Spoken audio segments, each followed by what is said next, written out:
All week long here on Denver 7, we have been taking a closer look at the statewide ballot initiatives that you're going to be voting on in November. Now, Amendment B asks voters if they'd like to repeal the Gallagher Amendment, which deals with property taxes. Last night, we presented the voices of some supporters and opponents, but this Gallagher Amendment affects a lot of different people and businesses. So in this 360 follow-up, we're presenting a few more voices.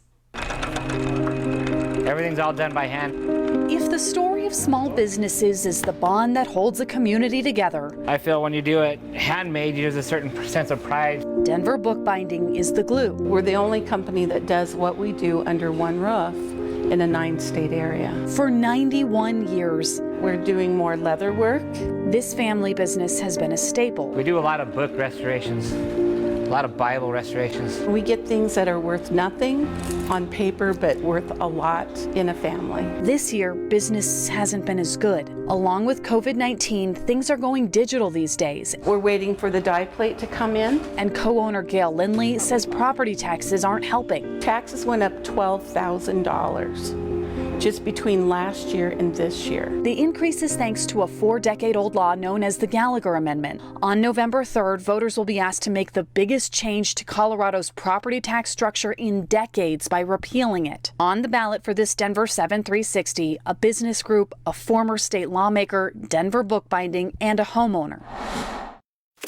As a reminder, the Gallagher Amendment made it so that homeowners will never pay more in property taxes than commercial owners. They make up 45% of the burden statewide, while businesses make up the other 55%. To keep that balance, the assessment rates on homes have dropped from 21% in 1982 to 7.15% today, meaning a $400,000 house can only be taxed on $28,600 of its value. This year, that assessment rate is set to drop yet again to about 5.88%, since businesses aren't making as much in the recession. So for that same $400,000 house, only $23,500 would be taxable. We have some of the lowest residential property taxes in the nation. While the amendment has saved homeowners an estimated $35 billion over the years, Well, at the same time, business has remained at 29%. Tony Gagliardi from the National Federation of Independent Businesses says it comes at a cost. It's the devil in disguise to business. Businesses today pay 300 times more than residential. Business is paying far more than their share.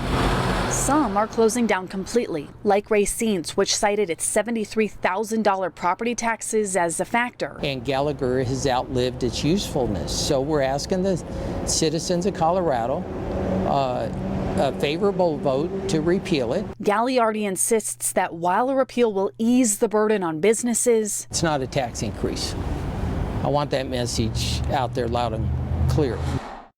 Baloney. The whole goal is to raise home taxes eventually. It will freeze the residential property tax rate at 7.12% instead of allowing it to go to a lower rate, which to me is the same as a tax increase. If there's one person who knows about the complexities of the Gallagher Amendment, I'm Dennis Gallagher, and I was 2 terms in the Colorado House and 4 terms in the Colorado Senate. It's the law's namesake. I know Gallagher has some problems. But Dennis Gallagher doesn't believe an outright repeal is the way to fix it, particularly during a pandemic. Timing is everything in politics. This is not the time to be putting doubts in people's minds as far as their property taxes are concerned. So even in retirement. And this is the first sign that's been made in the campaign, and it's in my calligraphy. He's fighting to protect his legacy. I hope people will vote no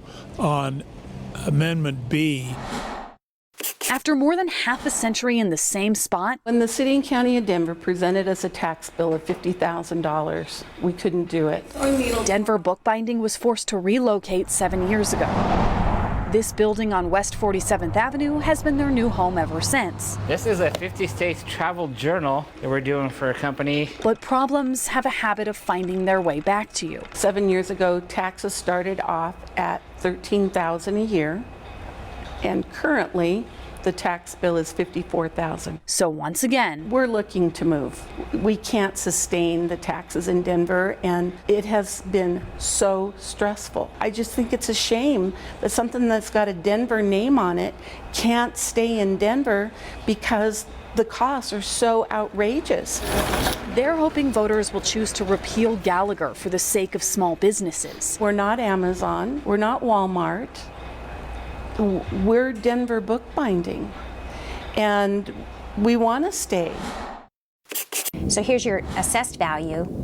That's how they get to that value. For homeowners like Kathleen Chandler, And then this is how they get to your tax rate. the Gallagher Amendment has provided an important lifeline in an increasingly expensive state. So at the end, I pay the $126,955 mil. She works for the Independence Institute and says Gallagher has kept people from being priced out of their homes. But it does affect areas differently. In places like Denver, where there are lots of businesses, the burden is spread out. But If you have maybe 3 businesses in a very small community, those 3 businesses are having to pick up 55% of the taxes that are in that community. A lot of the smaller communities are very upset about what's going on up here in the Front Range. so she agrees something needs to be done. She just doesn't think this is the right solution. I think a regional approach is a much better avenue than just this one-size-fits-all. And she's worried about who's going to get hurt by repealing it. Seniors really are going to be the ones that are going to be most